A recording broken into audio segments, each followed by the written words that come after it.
It is the most beautiful time of year. Temperatures dropping, pumpkin aroma fills the air, and football is back, which leaves us with one thing to discuss. Who are we betting on? Well, we've got the experts here to tell you, so don't go anywhere. Chalk and Chat starts right now. From Las Vegas, this is Chalk and Chat, sponsored by Superbook at Westgate, Las Vegas. Welcome into Chalk and Chat. I'm Mariah Janos, and I'm sure you're wondering who I've got with me. Just a couple of old guys, but let me introduce them to you because you're going to get a lot of betting advice from them. First up, he's a 6'1". I don't know if that's actually his height. Pro bettor, originally from New York, I think, but he's been in Vegas full-time since 1998. His hair is gray, but his picks are red hot. It's Teddy Covers. Woo! Thank Covers. And next to him, he's an Oklahoma Oompa Loompa who used to be fat, but modern medicine has him cashing in on modeling jobs to go with his winning wagers. It's the Fat Jack and his chest. Come on, ladies. Yep, Here we go. yep. It's football season. These are the guys that you want to listen to at all times and get betting advice from. I know, they just scream winners. We're a That's what they household are. name. Just newness. They don't know who we are. Just because we're older doesn't mean they don't know who we are. No, that's true. This is the time of year. We're like a shoehorn when you can't get your shoes on right. Okay. We're necessary certain times of the year, and this is it. Do you think Living Legends is a proper name? You have to have that hair to be a living, and the jacket. That jacket. Honestly, I'm just noticing this jacket, Teddy. He Yeah, it swims was the 100. time. It was time. He's Look. leveling up this season. He swims the 100, no resistance. So I've lived in Vegas now since 1998. Yes. And if you're gonna live in Vegas, lean into Vegas. Get some loud Absolutely. jackets. So I mean, you know, it was time to upgrade. He's to that. flashy. You know he's got winning picks this season with that jacket alone. All right, coming up on today's show, we're getting you set for the pro football season with some approaches to the first few weeks. Plus, these two are going to duke it out. It's the prop battle heard around the world. And of course, we've got to get their way too early predictions for who is winning the whole thing this season. But let's start with the season. It's a week away at this point. Everybody's a winner right now, right? Everyone's a winner right now. No one is Well, upset just depending yet. how much preseason you bet. That's true. Right. Those who did not go to Gamblers Anonymous and decided to bet the Yes. preseason instead. I love preseason. So Well, I do too, actually. So you are those addicts. That's okay. With the season a week away, we don't like to put too much stock into preseason. I know that there's been a lot of roster changes this offseason, a lot of moves, a lot of storylines to follow, but what is the strategy for early season betting, especially in that month of September? So for me, the simplest September strategy, let's call it, and it couldn't be any simpler than this: bet on good teams, bet against bad teams. The markets don't necessarily reflect how bad the bad teams are early on. There's optimism for everyone at the beginning of the season. And yet the bad teams are still going to be pretty rough. And we'll talk about some of them later in the show. And same story with the good teams. The elite teams, there's no look aheads early in the season, you know? So you expect, in my opinion, the best way to approach early season football is you just bet on good and bet against bad. So if a team gets a facelift in the off season, should you be jumping on them right away, Jack? Do you think you hold off, see what they can do? No, I there's no holding off, and we're going to hit the ground running. But Okay. that breaks it around a real simple formula. What I do is, first of all, throw away what you saw in the preseason, because what you say there is not what you're going to get in week one. I always remember there's a lot of parity in the league, so you've got to be careful. Teddy's saying bet the good, don't bet the bad. I always say you're never as bad as you were the year before, never as good as you were the year before. So there's still going to be a little value with some of those underdogs. And after 2 or 3 weeks, as Teddy mentioned, that it flips, and that becomes the hit you in the face moment when you've got teams that you know are not very good, but they're covering numbers because of all that parity. So don't ever forget. And if you won a lot last year, I don't want to be a wet blanket, but be careful, because last year was one of the best, if not the best, for the general public player last year we've had in 20 or 30 years. So it doesn't mean that if you didn't win, you are if you won, that you're not going to win again, but just be careful, because what happened last year was an anomaly. Okay. Sure. Last year's already a long, long time ago. And Jack made a really key point there. Once why the I That's Mar- market, so rare. what happens? Once a show, we got to give him credit Yeah. for that. Yeah. But once the markets adjust or over adjust, the value swings the other way. Look at New Orleans last year as a class example. They were a bad football team that won the first 2 weeks, blowouts the first 2 weeks. You bet against New Orleans the rest of the way, you made good money. And that will happen again in 2025. So the markets can adjust/over-adjust. There's money to be made betting the other way, but that's starting week 3, week 4, not necessarily week 1 or week. All right, so don't expect too many overreactions in that second, third week. Well, I mean, sports teams are like stocks. We want to be buying low and selling high. It really is that simple. I mean, conceptually, it's not about how good a team is. It's how good they are in relationship to their market value, Jack. I mean, I'm gonna look at overreaction from week 1 to 2. You always overreact. I'm gonna look at it. I'm gonna overreact myself from week 1 to week 2. I think that as the public goes here, there's going to be value this way. So you got to work on your feet. Pro football is no joke, very difficult. You've got to be kind of working with the ebb and the flow of the numbers. Just like dancing. All right. We are just getting started here on Chalk and Chat. Coming up, Jack and Teddy have selected the teams to bet on this season and the ones to run away from, similar to the way that Jack's wife runs away from him every time he decides to break out that banana hammock. Yeah, not great. All right, we're getting into all of it next. Stick around. You're watching Chalk and Chat, sponsored by Superbook in Westgate, Las Vegas. All right, we are here at the Superbook at the Westgate, and it is time for people to sign up for the Super Contest. That pot can get up to $800,000. So we're going to ask some of these Joe Schmoes in here what they would do with their earnings if they won the whole dang thing. If you were to win the Super Contest, what are you putting all that money on? I'm going to give it all to my wife, and she's going to spend it however she sees fit. Wow, we got to find your wife. She's a lucky woman. I like the way he thinks. She would probably beg to differ that she's lucky, but whatever. Buy a house here. Buy a house here. Where are you from originally? Michigan. Michigan. Yeah, this is better than Michigan. Yes. Yeah? I would definitely be buying a house. A house. I got a condo right here at Las Vegas Country Club, but definitely further away from the Strip, maybe Henderson, get a house with those winnings. Yeah. All right, upgrading. More investments in the stock market. Bigger piece of property with nobody around me.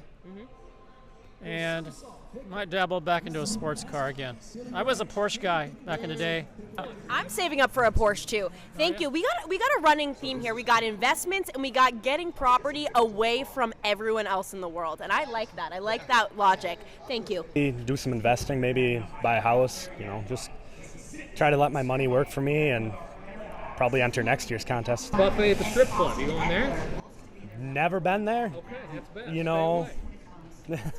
I didn't know strip clubs had buffets, but I might go now. Okay, you're a forward thinker, so he's smart. He's investing, he's thinking ahead, and he's going to be a returning customer. We like that. Steering clear of the strip club. I love it. Steering clear of the strip club. He's responsible, too. Responsible gaming. Perfect. When you win the Super Contest, So many things. what are you spending money on? I'm going to take half of it, and I'm just going to come here and make it rain. All right, I'm going to literally just get 5s or 10 and just start throwing them up in the air like I'm a unicorn running through the sports book here at the Westgate. So fire up for that. The other half, immediately going to go buy a moped, and I'm going to drive the moped into Lake Mead at a high, think Evel Knievel with a smaller ramp, fast as I can. So those two things coming your way after I win the Super Contest. We don't have to check. All right, so the moped into Lake Mead. We have a lot to look forward to when you win this contest. Yeah, the answers were very normal, right? Yeah, I don't know why unfortunate. we're not buying a racehorse or something. I mean, one of those 4-wheel motorcycles that goes really, really fast and bang it down the strip. I mean, Yeah. let's have some fun. If we win this contest, it's like hitting the lottery. Society has simply become too practical. Right. And it's like, no, what are we doing here? Let's get weird. I was telling people, buy a pig. Like, that's not even that crazy. Buy a pig. Buy a pig. I said Hang I out wanted to with it. buy a boat so I could race Jack to the Bahamas on his boat, but he didn't press the record button. He hit the stop button, so we could not keep it. I'm not professionally trained in camera work. What are you spending it on, if you will? I'm boring. He's an investor as well. My kid's going to be in college. He Gotcha. just started high school, so we got college to save up. Bankroll, you increase your bankroll. I'm sure I'd have one fun night doing something silly. One fun night I'm with gonna Fat Jack. I'm gonna get a tattoo on my Helicopter lower ride. back that says Westgate winner. I like it. Every I time like I get out of the shower, my the wife lower can see it. back stamps. Well, you know what? It can start with it can start with some projected win totals that we are going to discuss for this season. As I mentioned earlier, this offseason has seen all sorts of shakeups, roster moves, new head coaches, and we can only learn so much from preseason. You guys said scrap preseason. I concur. So it's hard to say for certain if those changes will have positive outcomes on the field. But Teddy, you're looking at one of those teams that got a serious facelift this offseason. Who are you eyeing to bet on from a win total standpoint? Well, let's talk about the team that's right here in Las Vegas. And certainly when you're talking about a situation where you bring in a Pete Carroll, you bring in a Geno Smith, what's the two most important positions in any football team? Coach and quarterback. And upgrade. So this isn't a team here in Vegas that's going to go to the big game, all right? I don't necessarily expect them to be playing in January. But you can still find them over 6.5 wins with juice or 7.5 wins at a plus price. And I think they're a 500 level team, if not better. Count me over the total on Las Vegas. You got a little man crush on Pete Carroll, don't you? A little. Who doesn't? How can you not? He's won everywhere he's been. Hard not to like him. Yeah. His culture and what Las Vegas was before that really lost. I mean, after what happened with everything going on with Gruden and stuff, they were kind of lost. And so you get now some direction, and he's a player's coach also and been around a long time. Doing a lot better at 73 than a lot of people are. My mom's 75. I would not want her in charge of my fantasy league. Right. No. Yeah. The man's out there in practice. He's got the gloves on. He's going hard with the boys. We'd love to see it from Pete Carroll. Now, you're kind of rolling over a team from last season that surprised a lot of people. Yeah, maybe a man crush myself. A little bit of a homer pick for you with Las Vegas. I'm going to go with Baker Mayfield and Tampa Bay for a couple different reasons. This is the first time that Mayfield in his pro career, obviously, Cleveland is where players go to die. I mean, they literally shout it from the rooftops. You're not going to win a lot in Cleveland. But once you get out of there, we've seen this. The wings sprout. They're flying around the stadium. They're enjoying life. And we're seeing that out of Baker Mayfield. A little bit when he came to Oklahoma after Texas Tech. Similar deal. He is a confidence guy. Same coach, same program, same offense. That's going to help him. Healthy receivers also going to help him. Bad division. When Teddy's talked about New Orleans, this is not a division that's tough. And when you're talking about some of these long shot bets where you're going to keep your money tied up all year long, I don't want him to necessarily have to get across the finish line. I just need him to go over their win total and or be relevant in the playoffs at 20-1 or better. That's what you're getting with Tampa Bay. So I think they did a lot of improvements on defense, but just the health and the consistency, continuity that Baker Mayfield brings to that offense. So I like continuity, big word. I know you're practicing that before you got that from James. Yeah, I wasn't sure I was going to get it out. No, I know. Shout out to our producer James for really upping the vocab here. Okay, now on the flip side, there are teams to stay away from and bet against. Teddy, talk to me. Sure. Let's talk about Sean McVay from LA and a 37-year-old quarterback with a bad back. Oof. Gee, what could go wrong with Matthew Stafford and company? And from all reports I've been reading, this is going to be an ongoing pain management situation for an aging QB. So I wouldn't be surprised if at some point this season Stafford has to sit. And their schedule is tough. You know, they got Houston, Philly, Baltimore, Detroit, NFC West foes. Yeah, I'm looking at LA under 9.5 wins. I'm not convinced they're going to be in the postseason this year. Well, Jack and Matt Stafford have something in common. They have bad backs. A bad back, bad fronts, right. Bad all of it. Yeah. I actually like Los Angeles. I think that obviously there's big ifs when you talk about these longer shots, if the quarterback stays healthy. But this is a team, don't forget, a couple of fumbles when they got knocked out of the playoffs away from possibly moving on. So they had it right there, and I think losing Cooper Kupp's not that big a deal. But obviously with the back, that becomes a problem. You got a few of them like that. Obviously Aaron Rodgers up at Pittsburgh, similar situation. He's out of the lineup. They're a different team. Yeah, when you're closer to Jack's age than the rookies, like there's going to be maybe some health issues coming into play. But who are you betting against? Yeah, I wake up limping about 3 days a week just from sleep. So, yeah, I understand being over the hill a little bit. And I'll tell you, another team that I don't think did enough that I'm going to play under is Detroit. Detroit's a team that had a pretty easy schedule, top 4 or 5 in the league last year, made the most of that, 15 wins. Playing well, didn't make a lot of wholesale changes. I think it's a similar team. You've got another year for defenses to get ready for what Jared Goff is going to bring, and you get a top 3 most difficult schedule in the league. That variance you have in pro football where you're really never as good or never as bad. Some of those teams that played really well will drop back. Some of them that were bad will come up. I think Detroit's a candidate for that. I also don't like the gambler mentality of, don't want to sound hypocritical, but the gambler mentality that their coach brings, I think that will cost them games, certainly in the playoffs and even before.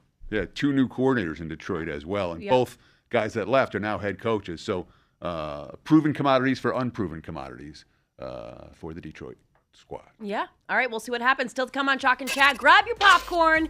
It's a battle of the heavyweights as Teddy and Jack duke it out over player props when we come back. You're watching Chalk and Chat, sponsored by Superbook at Westgate, Las Vegas. Oh man, we are off to a hot start. It's time for the prop battle. This week, we are talking season-long quarterback props. First up, Jalen Hurts over under 12.5 rushing touchdowns. Teddy, let's start with you. Let's go Jalen Hurts over 12.5 rushing TDs, full season numbers. And of course, let's see, the last 3 years he's had 14, 15, and 13 rushing touchdowns. And the tush push is still legal. Teams still can't stop it. And no surprise here if Philly leans into it. Hurts over rushing touchdowns full season. So we're assuming that the rest of the league is never going to figure out a way to stop the tush push, I guess. I mean, they failed miserably last Well, week. and Buffalo tried to apply it. They couldn't do They've it. had 6 more months and YouTube videos to figure it out. I'm sure somebody out there is going to work it out. And when they do, this number will plummet. Most of his touchdowns are coming on that play, which narrowly passed. I suspect the rest of the league will do a better job stopping that play. And even if they don't, when you start about going over in some of these prop battles, you don't take injuries into account. All right, he gets hurt and out for 2 or 3 games. He ends with 8 or 9 touchdowns. So I'm going to go under that. Okay, next up, we've got a questionable quarterback in Minnesota that we just really have no idea anything about him. J.J. McCarthy over under 3,650.5 passing yards on the season. There's been mixed reports about how they're feeling about his quarterback play. Teddy, what say you? So we like J.J. McCarthy. We do not like J.J. McCarthy to go over 3,650.5 passing yards. That's too high full season.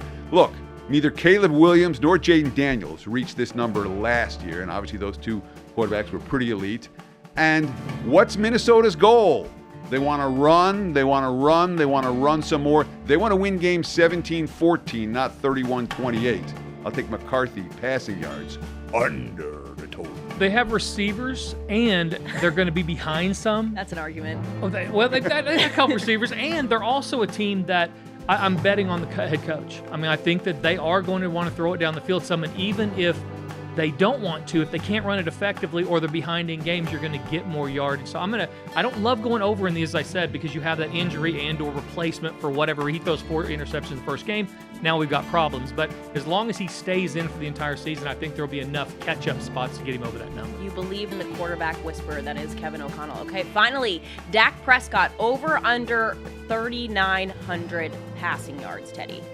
Well, you'd be going over because I'm going to go under on this one. I think Dak Prescott is overrated, a little bit of a fraud, a little bit weak sauce. When we talk about injuries, he's got calf problems, he's got back, he's got all sorts of these problems where basically I want the weekend off or some practices off. I move to those type injuries.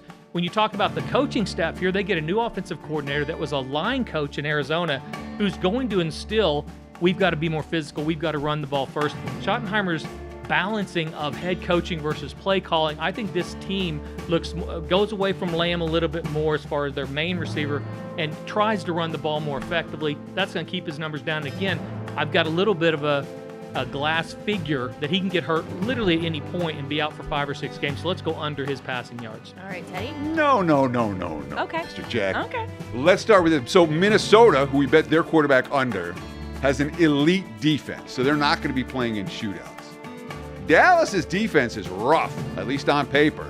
And it looks like Dallas is going to be playing a lot of 31-28 games. And, yeah, maybe they don't have as much CD this year. Great, they'll throw it to Pickens instead. Dak's going to be chucking the football around, and Dak's going to be trying to play from behind. And those two factors together have me looking over on Pickens Dak's at times passing. look like he does not have hands. Literally catching with his elbows. All right, so it's as if Jack were playing out there. All right, are you still with us? If not, I totally understand. But if you are, that's awesome because the most important part of the show is next. We're getting Jack and Teddy's 2 early big game predictions. Best bets are on the other side of the break. You're watching Chalk and Chat, sponsored by Superbook in Westgate, Las Vegas. I don't know whose voice that is, Teddy. We are about 5.5 months out from the big game in Santa Clara, so it feels like the perfect time for premature predictions. Teddy, who is winning it all this season without even seeing anyone play? So I love premature prediction. Yeah. But let's start with giving my final four.